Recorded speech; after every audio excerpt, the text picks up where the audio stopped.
Assalamualaikum warahmatullahi taala wabarakatuh dan salam sejahtera. Baik, pada hari ini saya akan menunjukkan cara untuk menyebut nombor sehingga 7 digit. Ianya memenuhi sukatan matematik sekolah rendah. Jadi cuba kita lihat kepada nombor yang saya berikan di sini. Baik, 2576 027. Bagi murid yang lemah sudah tentulah ianya sukar untuk menyebut nombor ini. Namun saya akan tunjukkan satu cara yang mudah untuk murid-murid menyebutnya. Yang penting ianya mestilah memenuhi dua syarat. Kalau murid tahu dua syarat ini, maka mudahlah bagi dia untuk menyebutnya. Cuba lihat syarat yang pertama. Murid mesti tahu menyebut nombor sehingga 999. Maknanya sampai ratus saja. 999, 706. Okey, begitulah. Dan seterusnya yang kedua, murid mesti tahu nilai tempat ataupun rumah bagi ribu dan juta. Penting, rumah ribu dan juga rumah juta. Kalau tahu dua syarat ini, kalau murid tahu dua syarat ini, maka mudahlah untuk menyebut nombor. Cuba kita tengok contoh yang pertama. Apa ini dimaksudkan? Baik, sifar 7 ini adalah nombor 7. Okey, seterusnya 28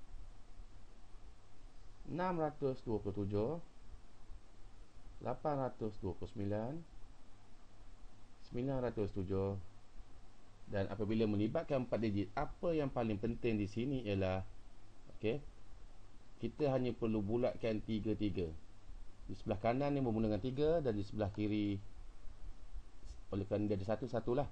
Kalau ada 3 kena bulat 3, kalau ada 2 kena bulat 2. Baik, kita mesti tahu yang di sebelah kanan sekali bulatan yang kedua ini adalah rumah ribu. Ini adalah rumah ribu. Okey. Jadi kita hanya perlu sebut nombor-nombor yang ada dalam bulatan ini. Contoh ini nombor 4 dan ini 907. Jadi 4907. Itu cara menyebutnya. Okey, kita tengok contoh yang kedua. Kita hanya perlu bulatkan sebanyak 3 digit di sebelah kanan, dan di sini ada 2 digit ya, maka bulatkan saja 2 dan tentukan rumah ribu, iaitu di sebelah kanan sekali bulatan. Dan seterusnya kita hanya perlu menyebut nombor dalam bulatan kedua-duanya, dan yang bulatan yang pertama mesti disambung dengan nilai tempat di atas. Baik, di sini adalah nombor 15, di sini 618, 15,618. Seterusnya, di sini kita lihat nombornya mencukupi 3, maka kita bulatkan saja 3 dan 3. Dan penting sekali kita tahu ini adalah rumah ribu di sebelah kanan ya, rumah ribu. Jadi sebut saja nombor dalam bulatan 375 dan di sebelah kanan 927. Sebutkan sekali dengan nilai tempat 375,927. Dan seterusnya, kita tengok contoh yang seterusnya. Baik, di sini melibatkan 3 bulatan, 3 nombor yang pertama, 3 nombor yang kedua, dan 1 nombor yang terakhir. Kita penuhkan bulatan 3. Dan di sinilah yang dikatakan murid mesti tahu rumah juta. Juta di sebelah kanan sekali dalam bulatan yang ketiga. Dan di sini juga ada rumah ribu yang kita belajar tadi. Jadi apa yang perlu kita sebut adalah nombor-nombor yang di dalam ni diikuti dengan nilai tempat yang kita tulis di atas. 4,305,917.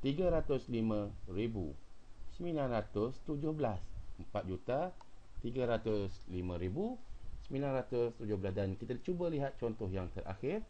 Baik, sama juga cara dia. Terbulatkan 3, terbulatkan 3, dan di sini ada 1 saja, kita bulatkan saja 1 dan tentukan ini adalah rumah juta.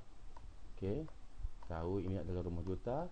Dan satu lagi yang kita belajar tadi, ini adalah rumah ribu.